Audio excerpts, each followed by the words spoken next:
Hello, everyone. As you know, I would like to have a conversation with the guests that I invite into this heart to heart connections and heart to heart conversation.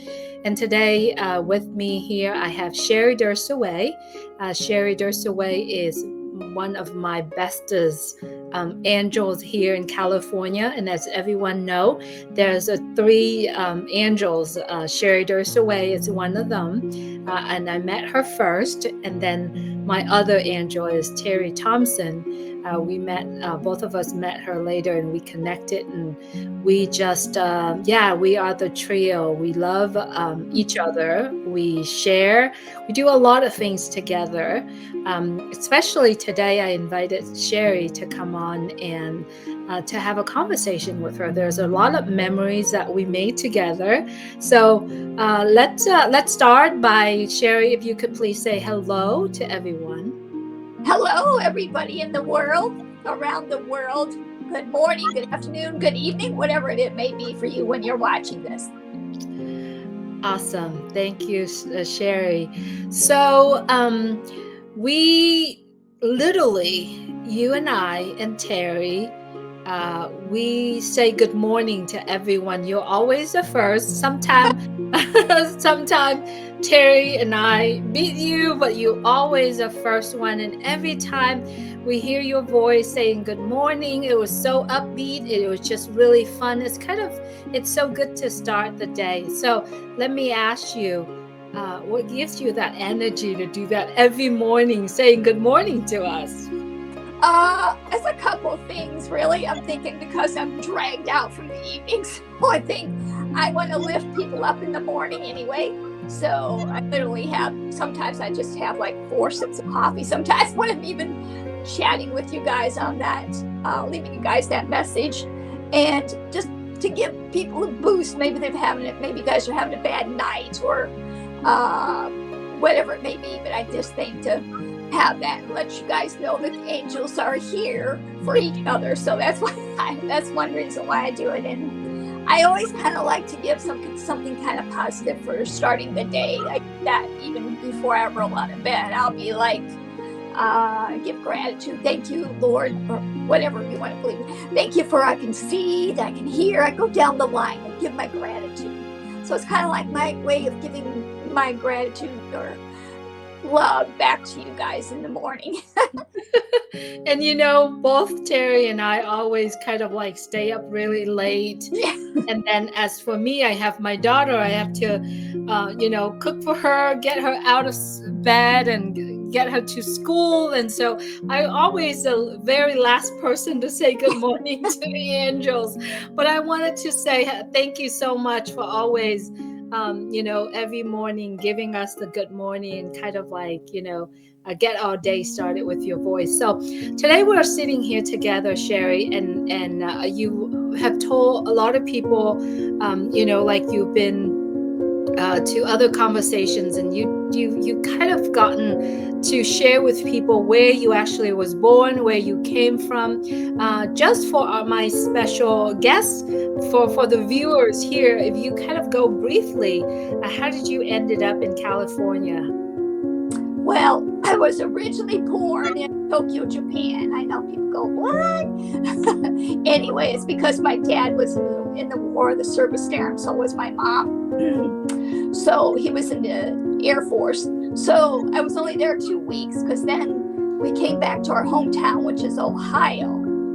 And I'm not going to go into deep in that story, but that's how I came. And how I came to California actually was girlfriend and I, when we were in high school, and there was a blizzard, and after the blizzard we're like, we're out of here. So she had a relative that lived in California, so I came to California. I didn't know I was going to move back here. I literally just thought I was going to visit. To make a long story short, I met somebody who I fell in love with. I didn't know at the time when I went back to Ohio when we were visiting for a little bit of time. But lo and behold, I said, a lot of things were going on in my personal life back home. So I said, yeah, I'm going to go to California.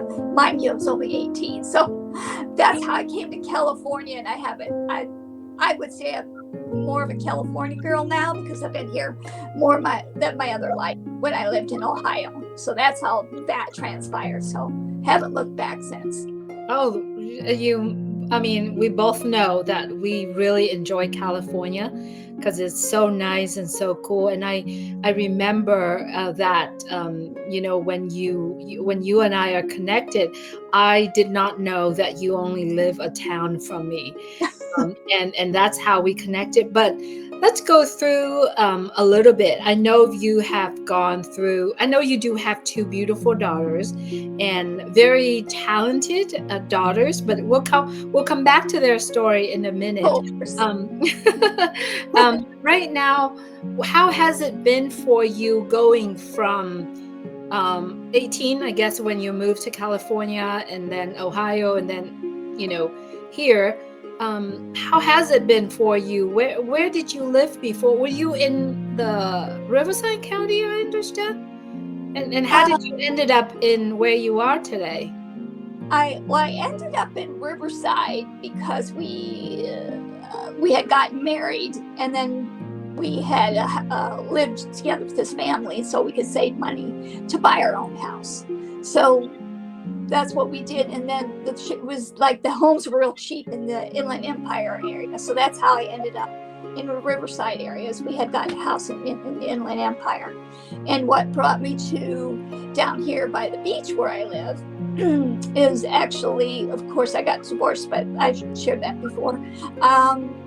I wanted to be a little closer to my children because they're grown now and they're successful, and one of them lives in LA and the other one lives in Long Beach. So I kind of wanted to connect. Thought that if I moved closer to them, that would be a little more easier on them to connect with them and see them more often than I was seeing them when I was in the Inland Empire area. So that's what brought me to out this way to where I live at this point. Yeah. That. Sherry, the very first time when I interview you, if you remember back in the Julie and Milo show, I've heard your story. And after the conversation with you, I thought, oh my gosh, this woman has gone through so much, and I'm going to have you share that story, but it was so inspiring to me, knowing what had gone through in your life during the first marriage, during your marriage, and how you came out of it so strong. And you're always so sweet and so kind with people. I mean, if you want to tell us a little bit about that story where you had been, and also, what kind of strength, I mean, like, how do you actually got yourself out of that? And if I may say, you've gone through a very abusive relationship. Why don't you tell us a little bit about how does that all come in play? Well, it was abusive relationship, both mentally and physically. And I kind of stuck with it just because being that my parents got divorced when I was like 3 years old, I thought I'm never going to get divorced no matter what. And so we tried, to make things work out, whatever. But it was very physically and mentally abusive. And like I said, we tried like counseling and all the steps that you would kind of take to help things move along better, but they didn't. And he would do a lot of things. Like we always were the people who had people over, the kids over, and we continued to do that. Well, a lot of these things would happen when they were over, and I felt like, here I have somebody else's kids, so I felt like obligated, like I'm not going to ruin my kids' time and their time because of something that's going on that shouldn't be going on. And hopefully they didn't hear whatever the things that transpired. But what threw it over the line was when my children seen me be tossed by him, because a lot of these things were done behind closed doors. And I'm sure they had an idea, kind of, but they didn't know for sure. But when they saw me being thrown across the room, I said that was it. And I felt bad because I actually left them there with their dad. I said, I have to, because I wanted them to know that that's not right. They were like probably 9 and 11 years old at the time. And I thought, I don't want them to think that that's okay to do, that that's something that's a man should do. Well, sometimes women or men get beat as well, or put down, like same thing happened to me. But I didn't want them to know that that's acceptable, and I had to be the one to change it. And the only way that was going to happen is if I left. And I had prayed the whole time because I didn't know how it was going to happen afterwards. I didn't know if he was going to take it out on them. I didn't know any of that stuff. In fact, that the following day, we were supposed to go to his mom's house to celebrate her birthday. And I said, no, it doesn't matter if it's her birthday. This is more important, and I didn't show up. So I just went from there. But I just drew my line in the sand and said, no, this is not acceptable. I had to stop the cycle, as they say, stop the cycle. If I didn't stop the cycle, who knows, my kids may follow in the same track, which I did find out later they did when they were teenagers. I didn't know any of that at the time, but they had gone through similar situations, but they know, to get out of it. But I think if it wasn't for me just diving in and saying, leaving is just how I had to do it. I had to save my own self and save them. Yeah, you have to be the strong mom, be a role model for your daughters. Yes. And you left. But let me ask you, had he ever loved you, cared for you, or is that how long were you married? Before I asked for the divorce, I think it was 13 years. I could be wrong on the exact time, because our divorce took kind of a while the divorce was final, but the assets and stuff kind of took a while. So has you ever feel loved in that relationship at all, or is it kind of like on and off, or is it a constant thing? I think it was I used to blame it on, when you're in those situations, you blame it on, is it me? Is it, it's their work, because we owned a gas station. So sometimes I used to think, it's just under a lot of pressure, kind of putting it off on me or whatever. But it happened continually. Like I literally could call him one minute at work and he'd be happy-go-lucky, and then put down the phone and call him back 5 minutes later and be a completely different person. Wow. Which ended up being, I didn't know this until till after my divorce, years later, that he is bipolar. So these kind of people need a certain kind of help, but they got to realize it, Right. Because sometimes if you don't realize the problem that you're dealing with, it's very hard to accept it and accept help or seeking for help. Yes. So that's what happened. And I really didn't hear a lot of the stories on what happened after I had left them, actually, until just like a couple years ago from my kids. They finally broke down and said, this is what happened after you left, Mom. B, B, C, B, stuff. Yeah. Was he a good dad? He was a very good dad. He was one of those, what do you call them? They used to call them Disneyland dads. Because those kind of dads were, let's go here, let's go there type of thing. He was a very good dad until he came across this lady who he ended up marrying. She had a son, and he always wanted a son, so he kind of brushed my kids off, or our kids off, like they were nothing, like they didn't exist that much, which really kind of hurt, because he was like a good dad, except for the fact he didn't treat me right, but he treated them right. he was very lenient, you know what I mean? I was the more stricter one. He was the more, let them do, type of thing. Kind of like a good a dad in a way where you spoil him, kind of like in a Yes, that's way. good. I don't know Yeah, because he wasn't home a lot or what, but that's how he yeah. will. Yeah. As a mom, when you know that your children's dad is not loving them as much as they deserve, it's very hard to take it. It's very hard to accept it.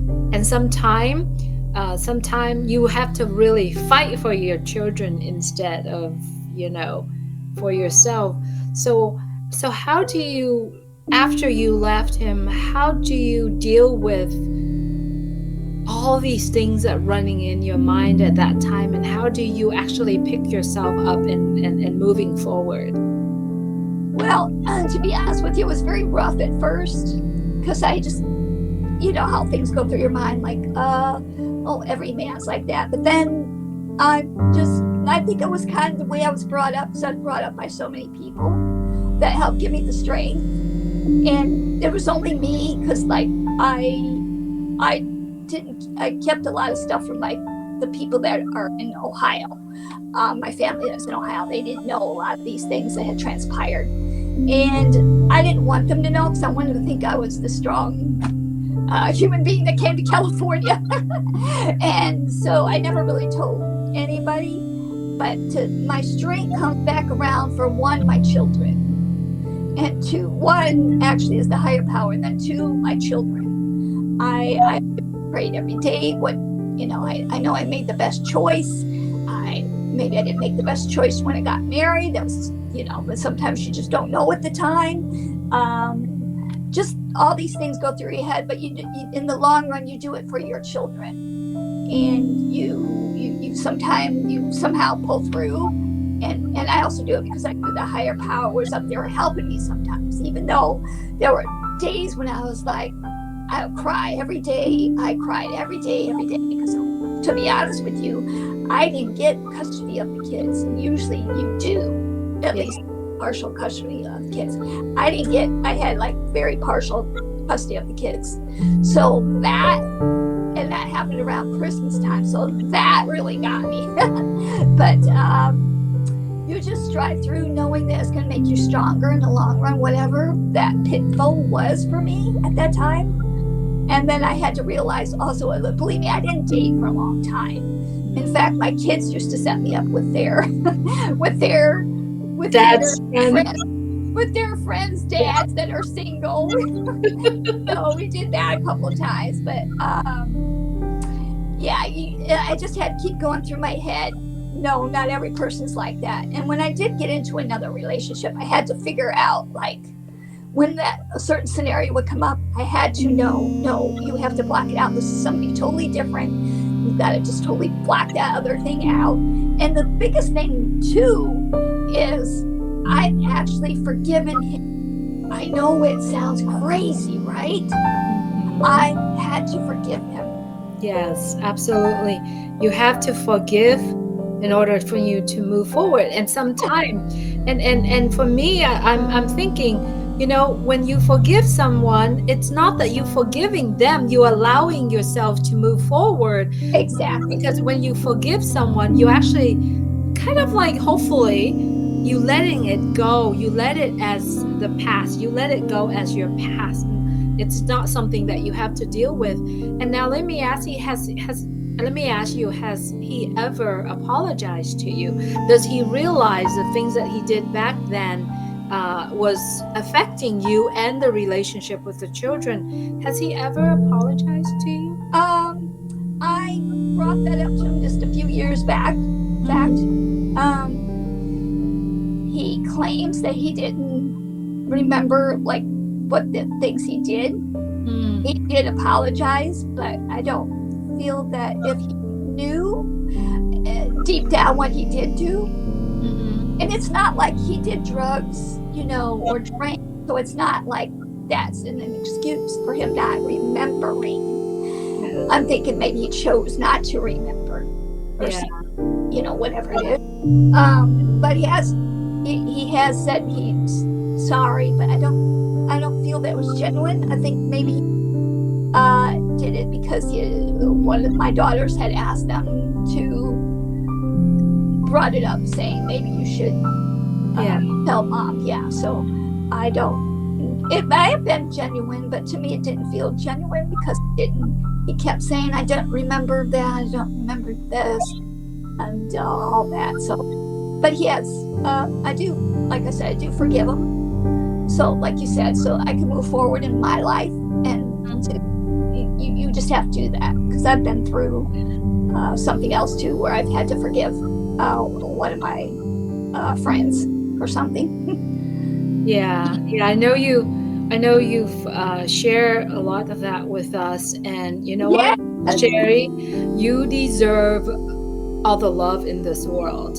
You do, and I'm looking forward, and I pray for you that you know whoever that come to your life and share the next path of your life Yes. will treat you so well and will just love you with all his heart because you're such a precious and treasure lady. And I have to tell you, knowing you so far, you are such sweet and very kind individuals and very generous individual.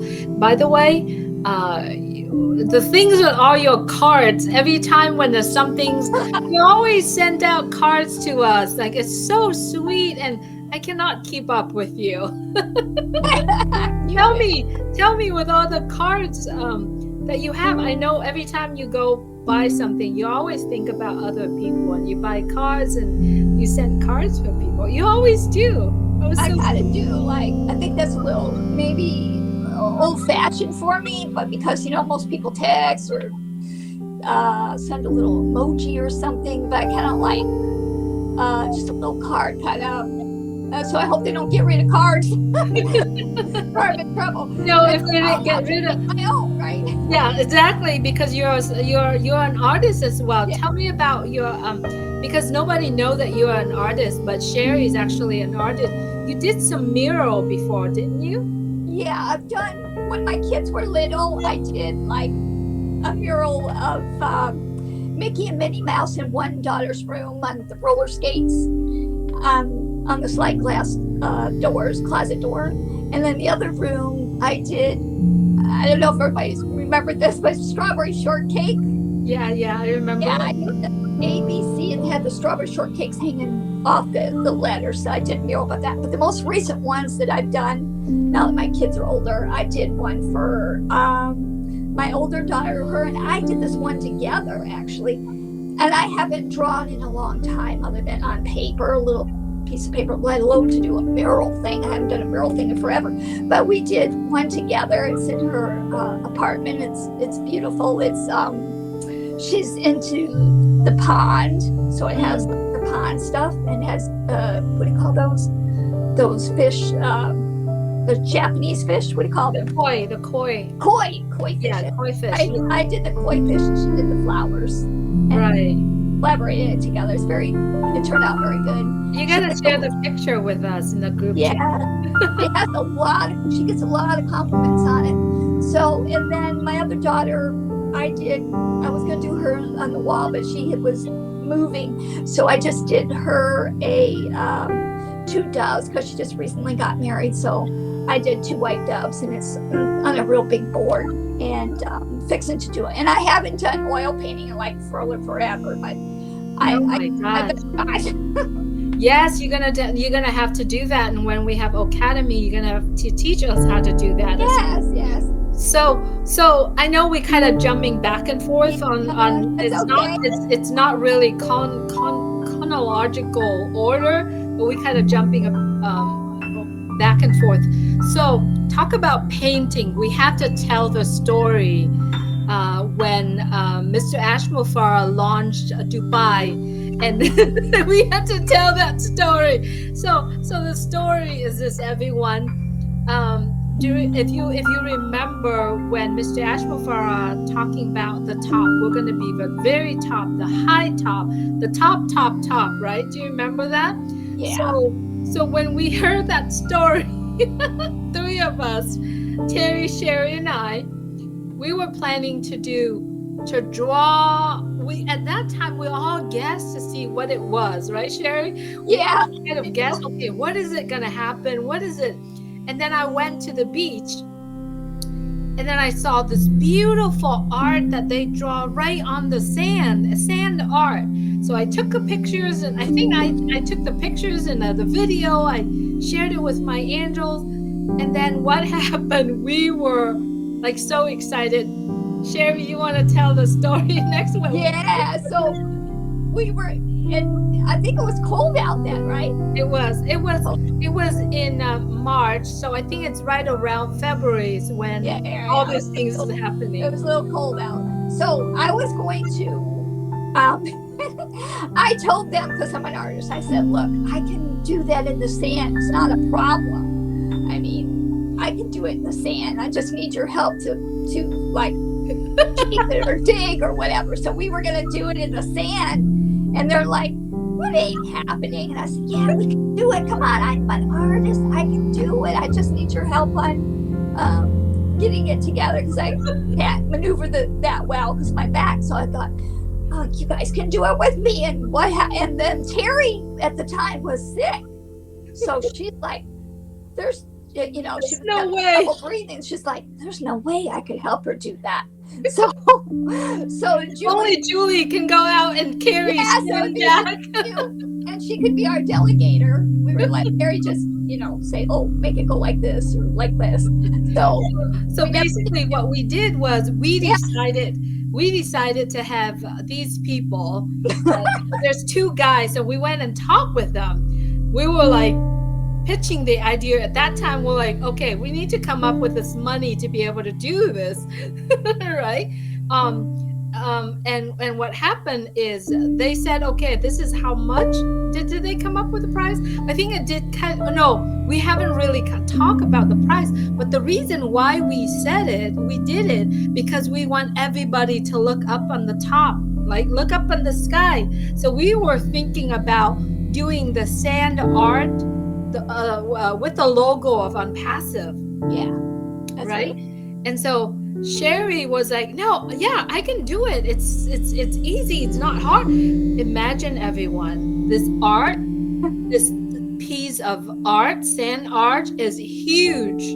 It's huge. And Sherry at that time said, oh no, I can do it with her bad back. Like, you have a bad back. And then Terry wasn't well at that time. And I'm like, well, if you're going to do it, I could do it. I come down and help you. But there's no way. And then what happened? We decided that, okay, we're going to ask to see if these guys can do it. And then we are going to gift them, right? Yeah. The founders' positions. Then at that time, I went and bought 2 founders' positions because there's 2 guys. And we thought, okay, let's try some work. Instead of we paying you cash, we are going to give you an opportunity to be the early birds of ONPASSIVE, in which we tell them a whole bunch of the things. And so they said, okay, we're going to talk about it and we'll get back. They actually agreed to it, right? Oh, that's right. That they did agree to that. And then I went and bought 2 positions for them. And then we set up the time and all that happened. And they didn't show up. They didn't show up. They didn't show up at all. So there went our little surprise we were going to have for Ash. Yes. And then we're like, oh my gosh, that's something we wanted to have as a surprise. And they didn't show up. And then what happened? We ended up saying, okay, let's do it, Sherry. If you want to do it, I'll come and help you. We never could do that because that was such a bad idea to do it ourselves. I think it rained too that day or something. I think so too. Do it or something. Yeah, I think it was raining. And then what happened? We get to go to Boston. Let's talk about Boston. Let's talk about our Boston trip. So I'll start. Yes, please. I'll start. At that time, the night before, we get to know that we had a chance to go to Boston, and we have to literally myself, Chris, Peter, and I think Marty was there, and we were cramming to try to get everybody together, tickets and all that stuff to go. That evening, I didn't sleep at all. And in the morning, I scheduled an Uber to come and pick me up, right? And you were 25 minutes closer to the airport, and I was down this side, and my Uber didn't show up. And then how did it happen? Did you ask the guy to turn around? My Uber driver showed up. Luckily, you caught me because we were just ready to head out. Yeah. And I said, is there any way? I didn't know if he would do it or not. Would you be able to add a trip? I know they could add trips. Would you be able to add a trip? And he said, yeah, where is it? And I told him. And he said, sure, I'll just add the trip. So what he did is he added the trip to go pick you up. And thankfully, I mean, we were trying to get there early. Was to get there 2 hours early or something. Yes. Yes, we were planning because we had to check out in traffic. And from where I am to the airport, it's like 45 minutes. And if the traffic, it could take an hour or 2 hours. Yes. Right? So we said, okay, I think at that time was like I think 4:30, and our flight didn't take off until probably 7 a.m. 7:30 or 8 o'clock. But because of all that things going on, so thank God you turned around and you picked me up. But at that time, I was all prepared to go, except my ID and my passport was in my car. It happened to be in my car, and I knew to go get it. For some reason, I got it, put it in my purse somehow, somewhat, because I haven't slept for over 24 hours. I don't know how it happened. It felt right on the ground. I did not know that. We got in the car together and we drove all the way to, I think, about 10-15 minutes. While you were looking for it. Yes. And I said, okay, I got to make sure. I'd rather do it now than, holy moly, I could not find it. And I was shaking, nervous, scared. And I'm like, oh my God, what did I do? How are we going to get there, Sherry? How do we? So I said, can you please turn around, right? Because first of all, waste of money if we both didn't make it, right? We lose a chance to actually meet Mr. Ash Mufareh. There's 3 of us in the car, right? If we late, and we were so nervous. Thankfully, your Uber was so kind, right? Yeah. Obviously, you'll pay them after, but so kind, he turned around. And there it was, my ID, my wallet on the ground. And you know what happened too? That was done, right? We were on our way, and the freeway to the airport was packed. It was so packed. And there again, that nauseous feeling inside of me, right? Were you feel the same thing? I don't think as much as you, because you're like, I had faith in the Uber driver because he probably goes to LA a lot, to the airport. So I knew we'd get there okay, but you probably were more of a wreck than me. I was your ID, and it was your stuff, and then your Uber driver didn't come, so you just had a lot of nicks going on. Yes, and I feel guilty that it's kind of like I feel guilty the fact that, oh my gosh, I dropped my ID and it's late, and all that feeling inside, and finally, thank you, God, we made it to the airport safely, and we were on time. And at that time, I have to tell you, as soon as I sat in that seat, I feel such a relief off of me, like that nauseate feeling. Yeah, it was kind of like, oh, we're here on our way back. What was a memories we had together? Yes, and then we should talk about when we actually met Ash. Yes.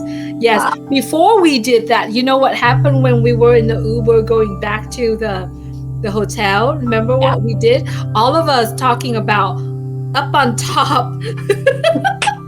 We even told the Uber to today, Look just up. keep Just looking up. Something is happening to. That was so funny. that's marketing at its best. Yes. That's what that is. Yes, that was Wow. funny. That was funny.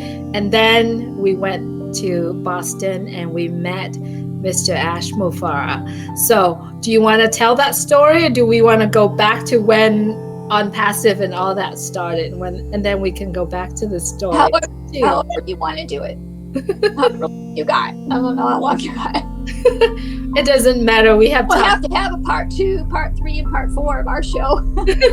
No, actually, this is good. So let's talk about Boston first, and then we can Okay. come back later. Okay. So tell me, how excited were you when you were actually in the hotel and getting ready to meet Mr. Ash Mufareh? First of all, I was even blown away about even being asked. I didn't even know this was in the works. So I want to thank you and those who had threw my name out there from the very bottom of my heart to meet Ash. But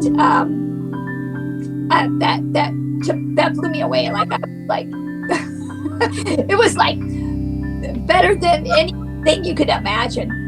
So, but when we met Ash at the hotel, you know, you're expecting you're not going to see him in the lobby, right? We're not expecting to see him in the lobby, and he was right there waiting for each of us. He gave each of us a big old hug, lifted us up, talked to us each individually, like we're his kids, because he treats you like family, you know. So I was just like, wow, this is just so incredible. And then he's just so genuine, and he talked just like a real person. He cracked jokes with you, and he's not a stiff shirt type of a CEO. He's normal person. So to me, that was incredible to meet him. I just was like, I wasn't, you know how like some people be like starstruck or whatever. I think I was still shocked I got asked to go, and with all the turmoil with the traveling thing, I think that part didn't dawn on me. And plus, we had been talking to him anyway through Zooms or what have you. So I just was like, wow, this is just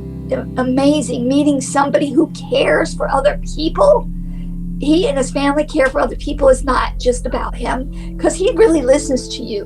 Like some people be doing like 2-3 different things and not really listening to you. No, not Ash. He really listens to you. That was when I was impressed when I seen him there at the actual hotel room downstairs waiting for us. Yeah. Like waiting for his own kid or something. It's incredible. Yeah, it was so amazing. The truth of it is, when I actually, like you're talking about struck. That's the word, starstruck. That's the word. You know, when you see someone like Mr. Ash Mufareh, for me, I feel like he is a friend, a very good friend that I haven't met or I haven't seen for a long time. Like that kind of feeling. He makes you feel so comfortable, like so welcoming, just to be there with, to be there in that same space with him. And not only that, he makes you feel so welcome, but he's so open and embracing everyone's that come at that time. No one's different.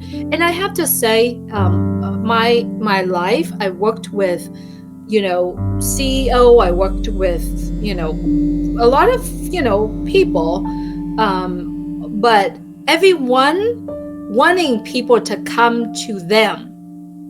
They kind of feel looking at their phone and waiting for people to really come to them.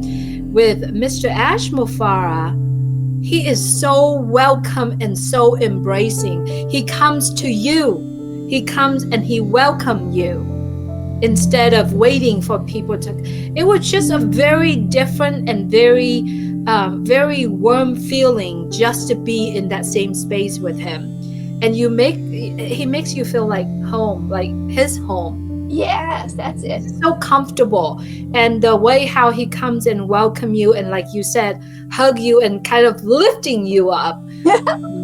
It's a different feeling, you know, and especially for the people that haven't met the same kind of people before, feel that you are welcome, you are important, and Yes. I'm here, I'm attentive to you, I'm here, you know. It was very nice. I have to tell that, and we all had so much fun that day. Yes. Yeah, just to sit down and listen and chit Break chat with bread. him. Yeah. Yeah, break bread together. Tell me your experience in Boston as a whole entire event. Well, I didn't know what to expect because he said the top, the top, the top, kept saying about the top, right? And then he said, and we got there and, we all had dinner together. And then he said, well, meet here at this place at a certain time in the morning. So we didn't know what to expect. I knew it was like a meeting type of room or whatever. Mhm. But they had all these goodies out prior to you coming in. What do you call them? Snacks or whatever you call them. Snacks, yeah. High graded, upgraded snacks. Plus, There are plenty of them. There's so many. I didn't dabble in a lot of them, but yeah, there was plenty of them. But so we didn't know what to expect, what the top was. And we get in there and there's these big old screens and there's tables going around, making like a U shape around the screens. So I was like, huh. I didn't know what to expect. I was so excited because I wanted to know what this was, what he wanted to share with us with his heart. And I was really blown away is because when he showed us what the top was, which the Burj Khalifa and us owning 2 floors, I was like, are you kidding me? But then to top that off, he shared with us a video, which his true heart is. That video makes me weep every time I see it. And that, what that video was, right? Yeah. I said, this is the place for me, and it always has been. Wow. Let's talk about that a little bit. There's no dry tear in that room at all. It was very heartfelt, and it's really pulled your heart out, knowing the fact that what we are creating together, doing this together, will change humanities.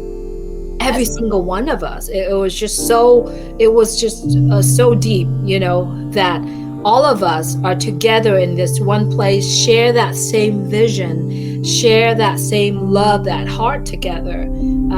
The technology part is amazing, right? What it was shared on that day, and then but the heart of it, the humanity part of it, it just touched so deep. What an incredible weekend that we all share together. Not only that, it's inspire us to actually think about what we are doing in our own life. And I know you and I talked about this, about our dreams, about what we wanted to do, when we have that ability to do. And I know you wanted to. You always share with me that you want to just pack your car with food, water, diapers, and knowing when you're on the street. Tell me about it more, because you share that with me, and we kind of have a plan of what we wanted to do. Yes. But go ahead. Go ahead. No, go ahead. So, and then also we should share a little more about what that video was. Sure. You go ahead. Do you want to do that? Oh, so the video showed, you probably do a better job than me. So the video that Ash showed that we were all weeping about was he took, how would I word it? The team in Hyderabad. Yeah. Hyderabad. And a bunch of them set out and bought a bunch of rice and beans and food, and they were truckloads. We're not talking just one little itty bitty truckload. There was miles of truckloads of food and beans and rice and supplies, other supplies too as well. And they took them to the, I can't say the word, Rural yeah, that areas. word. That's why I wanted you to say it. Rural area. Yeah, Yeah. area. So people who needed this food and stuff, and we didn't pay for it. We, as members in the passive line, or I should say early adapters, proud band ambassadors, or pioneers, we didn't pay for it. It was all done through ONPASSIVEs, and through, I should say, it was all done through Ash. And this is what he does. But the video that showed the happy faces when they rolled up and started pulling this out, and the employees chatting with them, heart to heart with each person, that's what got you. That got me. But you say your little part on it.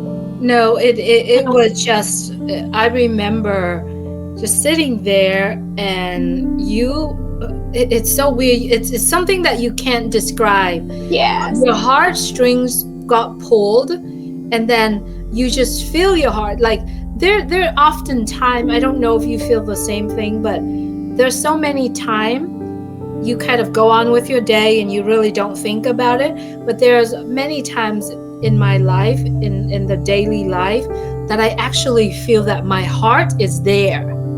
You know, like your heartstring just keep pulling you, and you feel that, yeah, I have there, I get you, I see what you're doing. And it's really struck me, right? It's really struck me that there are other people out there that needed your help, that needed that, little or a lot. It needed you to actually extend your hand out and help to other people. What Mr. Ash Mufareh did, and not that he only did it at that time or on that area. Yep. He continued to do it. That's what he does. And the most impressive things is that we know that he's busy. We know that he's busy. He's on the call. He anytime with other people in other country. But yet, anytime when he has a moment, he and his wife and his two children pack their cars and go out there and pass food, water to other people. You know, for me, you have to truly love the people.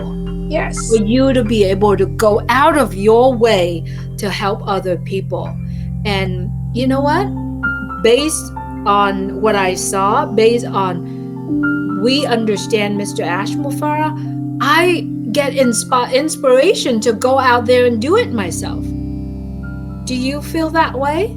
Oh yes, for sure. I've always felt that way, even when I was young. But knowing that now there's more of us to help, and more ideas, and to help in every little different ways, many different ways, and to know that we have the time, because ONPASSIVE gives you the time, and you'll have the finances. Once your pocketbook is full, you'll share because you'll be happier, and you're apt to share. And so now we have both means to do it. Most people, they don't have both at the same time. Exactly. Yeah, it's just amazing. But yeah, that I've always wanted to do it on a bigger level. Never had to.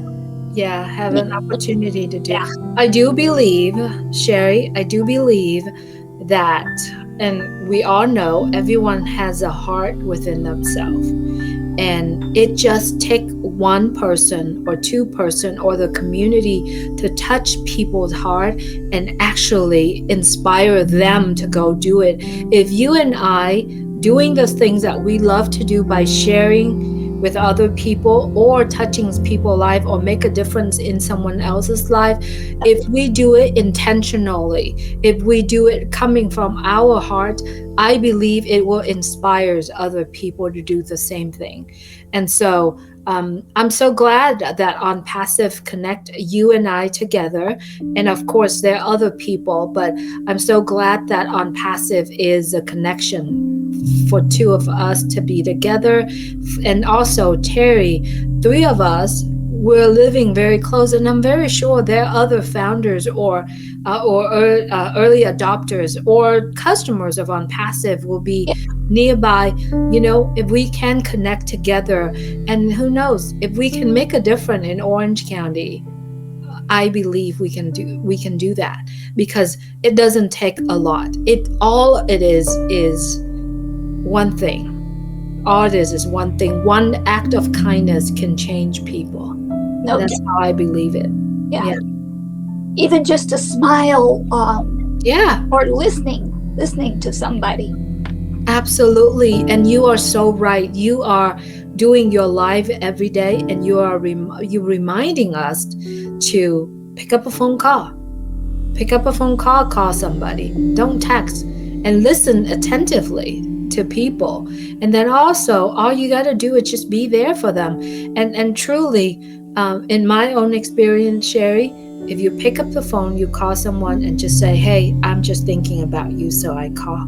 It makes a difference. Yeah, you do that with us. I love it. Thank you so much. Yes, and I love calling. I would call you or meet you anytime. You even stop by. Stop by even. I do that Very much that too. part. And I know you do. You do call me. I know we do call and check every day. But Sherry, it has been such a amazing story. We Yeah. sit here and we just share memories and share the experiences we have together. I am looking forward to basically doing a lot of things with you. But I'm not going to forget to ask you this, because I know you're so proud of your daughters. Yes. And I know that she is doing great things out there, focusing on, eating healthy, taking it. Why don't you tell us about your daughters?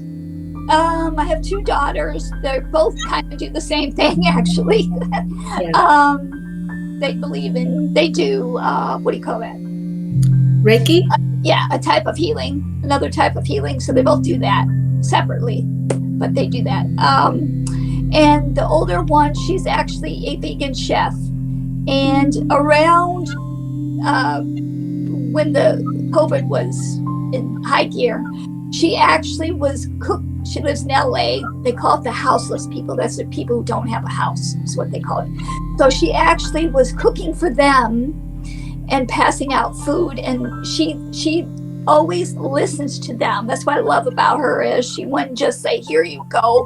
She's like kind of like Ash, and listens to what they have to say, and listens to what their heart is, whatever they have on their mind or what have you. So that's what she does. And I was helping her there for a while. We would have it like once a month, and right now the project's a little bit on hold due to funds, but she was actually doing it on funds from other people. Like she would get money from other people. What do you call it? Like a charity. A donation. Yeah, Donation. yeah, yeah. We actually had people who were donating their time. If they couldn't donate money, they would donate their time and help in the kitchen and help pass out the food to the houselessness. So that's one of my things that's on my list, to help her more with that. I know she has things in the works to help her do that as well, but mom's help wouldn't hurt either. Yes, yes. And my other daughter, she's right now working in Reiki area, but she's working on couples and also pregnant women. Mm. So she's going down there. My other daughter does just generic, but my younger daughter's narrowed it down to she just started doing that part with the mothers, which is ironic because she wanted to be a neonatal when she was growing up. So kind of fit right in. I see. You are a very happy mom and a proud mom to both of your daughters, and I know that you're looking forward to meet the soulmate of your life. You as well. I know. One day you will meet the soulmate of your life, and he has to go through myself and Terry I was going to to tell you pass that the, earlier. to take care of to take care Pastor of has you. to pass the test of the angels. Yes, they have to pass the test of angel. And trust me, there's tons of other angels out there in unpassive. They have to pass before we can actually let our Sherry angel go. So we are your protector. Same here for you. Yes, for me too. But thank you so much, Sherry. I love you, Thanks for having. I love you guys too. You too. and I just really enjoy the conversation with you every day. I know we do call each other almost every day and kind of see how days go. But thank you for coming in with me. Is there anything you want to share? Is anything that I know we kind of like, no plan on this conversation, Yeah, but yeah. Just what I having. always say. What I always say on my lives, because it's important to me to share this. You out there, if you're listening, or no matter when you're listening to me or where you're listening to me, you are important in this world. Even Ash says so. But you are important in this world and you matter. You have some kind of passion, some kind of drive, some kind of dreams. I don't know what they are, but please don't let it go by the wayside. Don't let somebody tell you you'll never succeed. If the Edison man would have said that, we wouldn't have no lights, right? So know that you're important and you matter. Let it go in one ear and out the other. And another tip for you is, I know it's very hard, but you do have to, but not you do, but a tip for tat is, or I should say a tip would be to forgive others, even though you think, why would I forgive them? Because it's not good for your health if you don't forgive them, for one. And two, it helps you to move forward with whatever that was that you were stuck on, because if you didn't forgive them. So I know it's very hard. I've had to forgive people on, there's another story, but we'll share later. Anyway, you are important and you matter, and I love you, and so does the world. Bye-bye. Absolutely. I love that, Sherry. And also, in order for us to move forward, we have to look forward instead of, for us to drive straight forward, we got to look at the front mirror instead of the rear mirror.